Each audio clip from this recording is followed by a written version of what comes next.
Is this shirt too loud?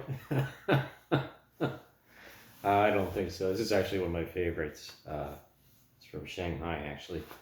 Nonetheless, today I'm going to spin a yarn about this fella here. This is Billy, right? My cousin. And he lives in my basement.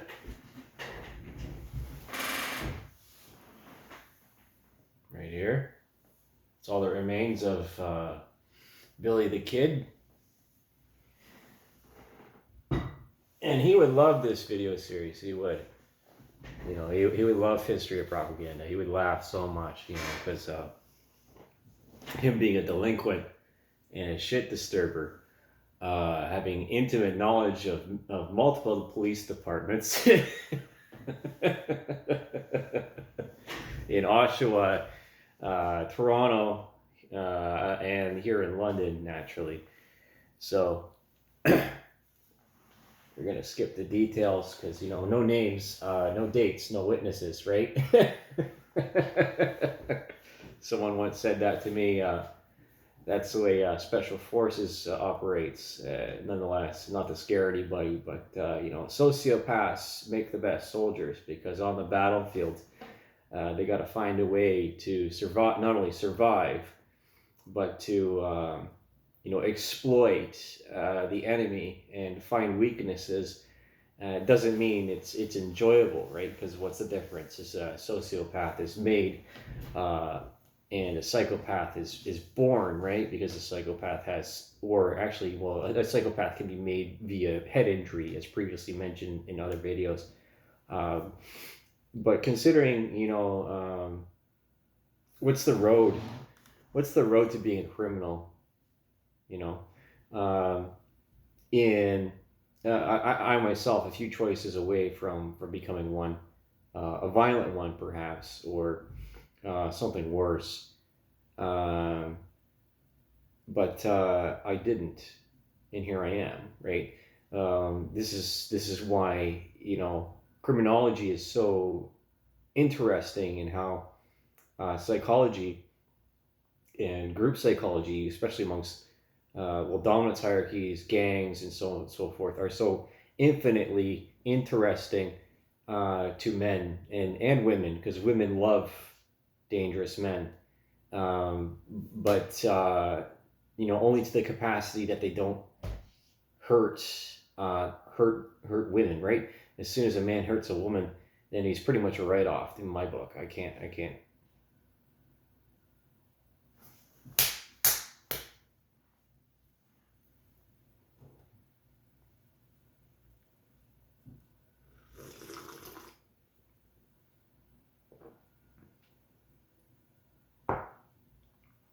can't support that, you know. Uh,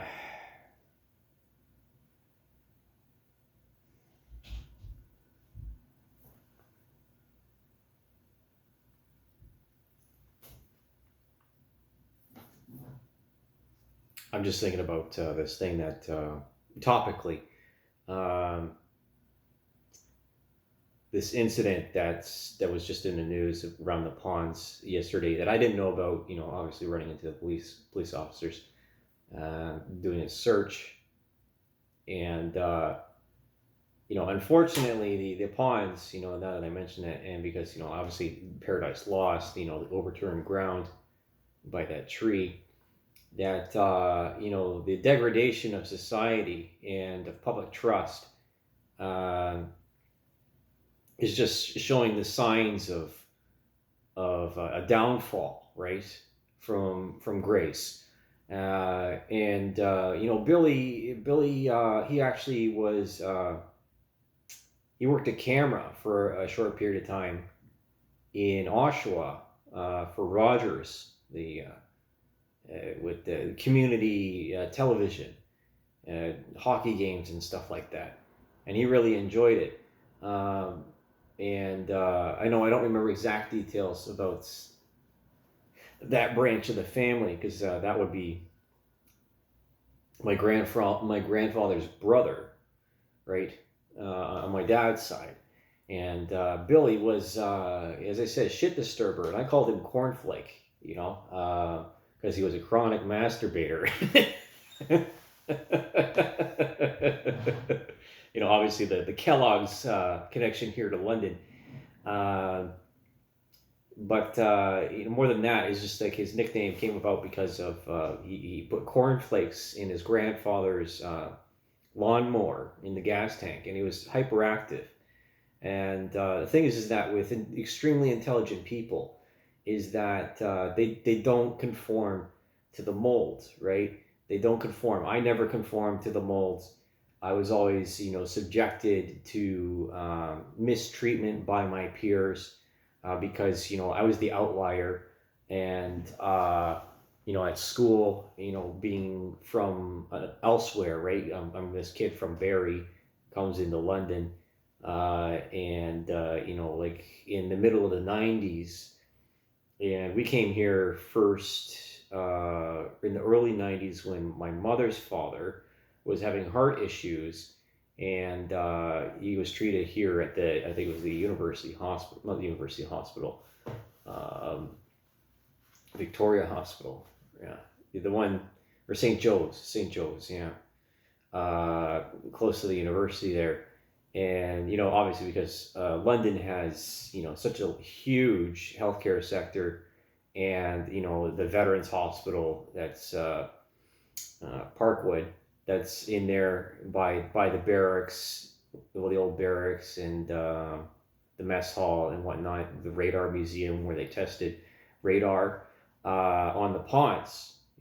So there's a close connection here, again, to the military history, and the psychology of what makes up a warrior, and what happens to soldiers when, and even very intelligent people, when they don't have an outlet, right? When they don't have a means of expressing themselves, they don't have the language, they don't have the arts, right? They get involved in a lot of stupid shit. That's the fact of the matter, is that you'll end up in very sticky situations where boredom, it becomes the preoccupation, and any kind of entertainment will do. And I'm thinking of, like, the one video that I saw, like soldiers out in wherever they were on their FBO, and they're shoulder firing a 50 cal standing up, and I'm just like, holy shit, dude, like, that's a bit irresponsible. But when you're suffering from PTSD or burnout, these mind altering conditions greatly, again, the fight, flight, or freeze, greatly change a person's behavior, down to the base level, the lizard brain. So you're not exactly thinking about what you're doing in the moment if you don't have a whole lot of experience in stressful situations, or self-control, or discipline. Now, again, as I've mentioned before, Billy, I don't know a whole lot of details. I don't want to ask, because the souring of the relationship thereafter, not with him necessarily, but within the family, because this is stuff that happens, right? Nobody's perfect, but Billy was born in Oshawa, and as far as I can tell, I remember his father was a union steward or something, involved with the GM plant. A large part of the population in Oshawa, and in the 80s and 90s, worked for GM, if not the supporting area, right? And there's actually a large airport there. Another parts of the British Air Commonwealth training program, that sizable, and nonetheless close to Toronto. All of these things, all these multifaceted, these interwoven pieces of color, all the colors of white people, so to speak, because we are very colorful, right? Let's not forget that. And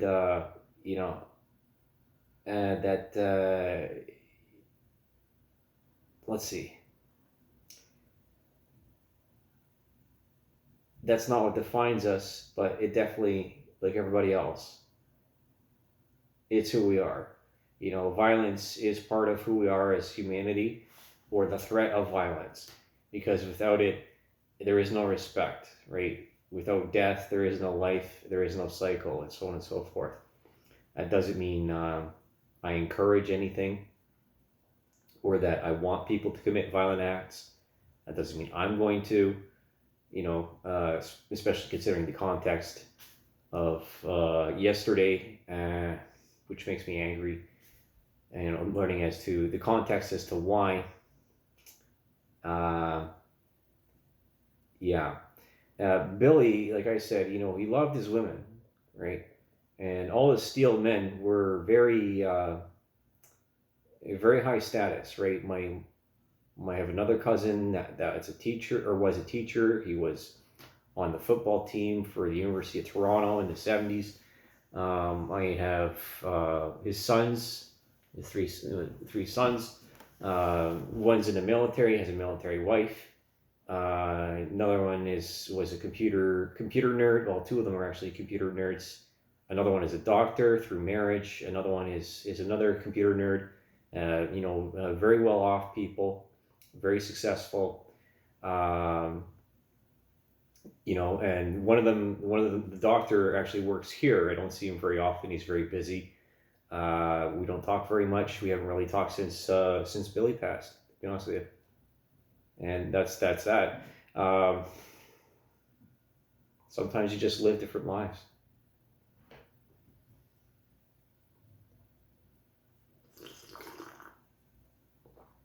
Now you might ask, why am I disclosing so much personal information, right? It's because the history matters, right? Our history matters, and the propaganda against men, especially very highly masculine men, not hyper masculinity, but the traditional idealization, no, not idealization, idea and concept of what a man is within, a straight dominant society, right? A majority of straight people, and which then therein the gay propaganda was not pushed. It was just, okay, it's there, right? Right. Especially within context after AIDS and so on and so forth, and the initiation of cancel culture versus the shaming of men within culture and what men find to be funny, which is traditionally physical humor, or vulgarity, right? Anything sexual innuendos and so on and so forth, and that might be considered rape culture. And again, all things considered, like, just because Billy liked to sleep around, that doesn't mean he was terrible with women. That actually means he was very good with women, very good at seducing, and he did it for survival, right? He didn't have a lot of money, and criminals, the majority of criminals don't want to be criminals, right? Like, let's be clear about that. They don't want to be. They get involved into these organizations and into of gangs and communities and friendships to get out of a circumstance. Maybe it's an abusive household. Maybe it's neglect, which then therein is abuse, or or just Breaking Bad, so to speak. Like someone who's from a really good household, has everything nice, and wants to see what they're made of in very stressful situations, because that's only natural when it comes to adolescence, right? This is where the tendencies tend to develop, by study, and I'm just going off the cuff here. There's more than enough. I'm not going to do any references for this video. There's more than enough study out there to support what I'm saying. And I'm just trying to speak from personal experience, because Billy and I, if he had been around, especially after his heart transplant, uh, it settled him down a bit, but it also stressed him out a whole lot. In considering the regimen of immunosuppressants required, and it might have been very stressful, even more so, for him to survive through COVID. And I'm thinking about other success stories where transplant recipients become, star athletes and stuff like that. And I would have tried to encourage him to go through with that. And I remember the last movie that we watched together was Elysium. Yeah.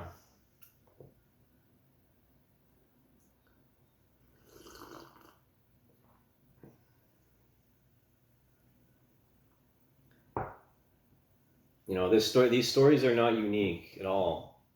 This is exactly why I'm putting this out there, because he deserves to be known.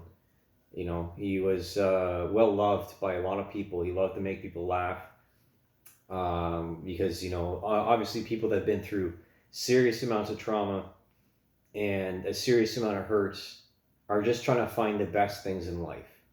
You know, uh, just the pure and childlike nature, which brings about jealousy from other men and also other women too, because of how easy the character of the person is able to connect and bond with other people. The charisma, which is, charisma is ease at which someone makes friends and connections, right? Um, because that's a sign of psychopathy, right? High charisma, or degrees of narcissism. Uh, that's again, I'm not going to do any references. This is all in the previous videos. There's no point in me rehashing it. I'm not going to try and diagnose him. I'm just going to honor him by saying that he didn't want to always do what he was doing. He wanted to be on the straight and narrow, but he, his as the story is with this child, he got hooked up with a Filipino woman, and probably some pressures there in trying to provide for his household. But then he's like other pressures from home, and also his tendency to be a shit disturber, a carjacker, and so on and so forth, car hopper. Um, just because there wasn't many outlets, or there wasn't much support by his family. Obviously his mother dying very very early. That having a serious effect on his father. In other aspects that I don't know all the details for. Just because what good would it do now? That's my thought about it. And okay, so otherwise, Billy, again, very popular amongst his friends that he made in Juvenile, and in the community at large. He never had a problem really. He just always wanted to be around someone else. That was one of his character points. And of course, he loved the East Coast. He loved Jamaica. He liked going there. Well, I don't think he ever did. But one of my other uncles does love going there, and he married a Jamaican woman.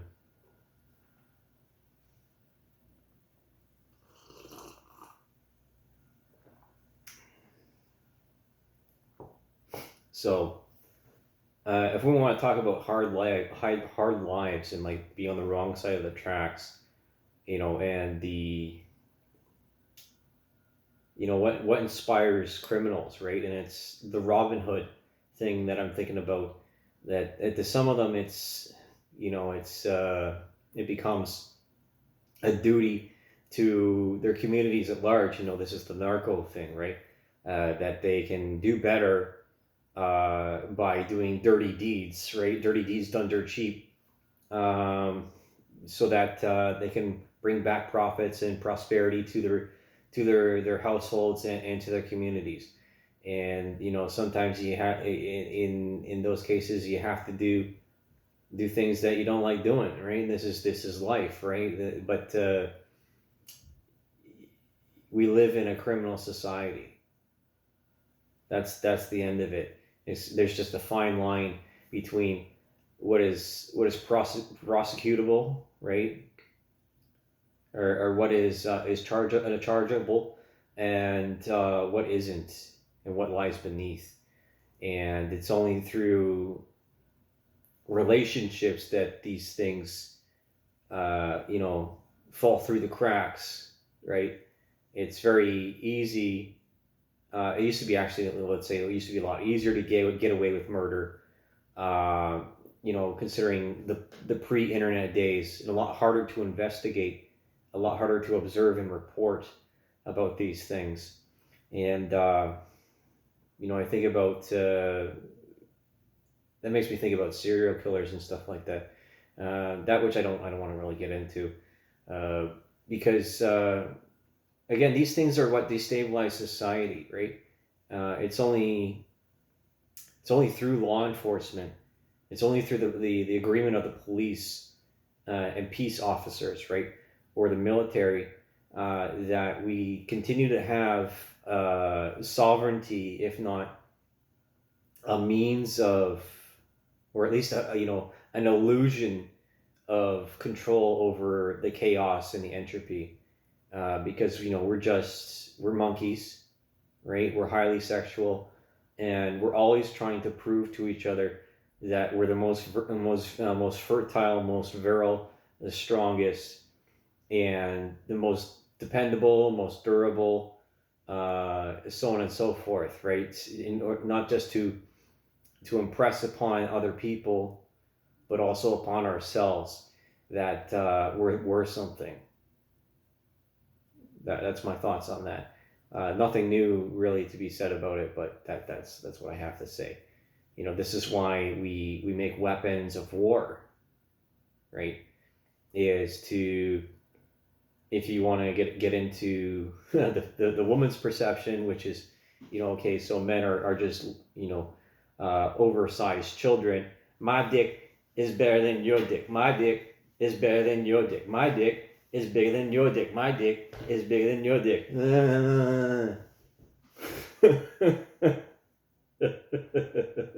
Which, you observe children and young men, that's very much the case. And having worked with young people when I was younger, as a teenager, what can I say? I was once a young person too.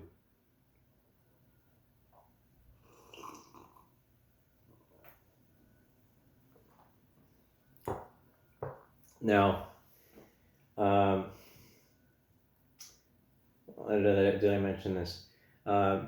Billy, he got hooked up with this Filipino woman in Oshawa, and that's how his son came to be. And he loved his son a whole lot. He loved him a lot. But obviously, he just he couldn't settle down. He didn't want to do a 9 to 5 job or something along those lines after a certain point, because of the people that he was hanging out with. And it's hard once you especially if you're in a small community, and those people that you grow up with are the ones that are conducting these criminal activities, and that's the only thing that you have to do. So say like joyriding and drinking and driving and whatnot, these things being huge in rural communities, or like stealing tractors or whatever. I don't fucking know, right? I lived on a hobby farm. Yeah, I deal with horses, muck stalls, rooster. I'll go camping, right? That's hunting, maybe, whatever. And not this whole farmer lifestyle, not yet anyway. That's a bit different.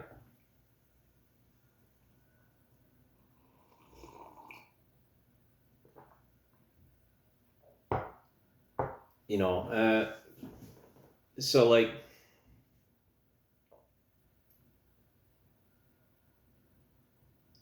the summary is, well, yeah, again, we tried to guide him and tried to get him out of this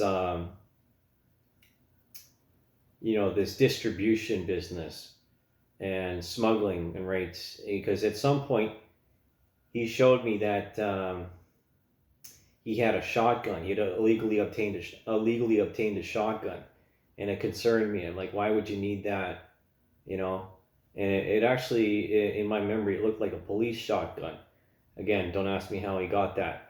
And I don't remember where it went, because in between that time, um, he fell ill again because he was extremely claustrophobic and didn't enjoy the isolation of having, the apartment that he did through the social worker, somewhere off of Warncliffe there, towards Wortley Village, somewhere around there. That he didn't like being alone. He didn't like being in, within four walls. He always wanted to be somewhere else and with other people, as I said. And I understand that, I do, because, I do feel claustrophobic at times, but not within an airplane. I'd rather be inside a confined space than I would be in a crowd of people. I really would. What more can I say about him?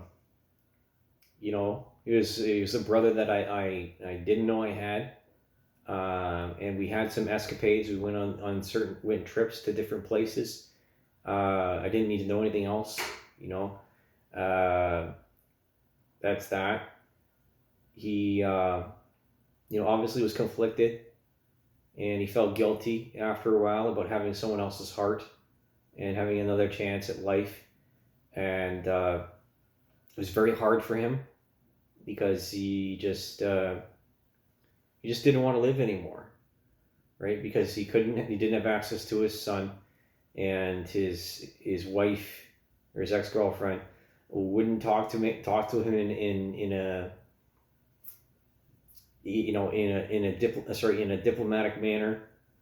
And he did find another girlfriend, and we were happy about that because she seemed like a down-to-earth woman that would be able to tame his his inner demons, or at least help him to do that, because we all have inner demons. We all have the capacity for violence, right? We all have, especially when under the influence of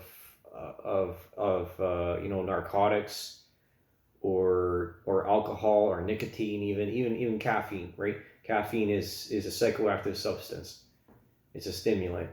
All these drugs, they affect your psyche. Everything.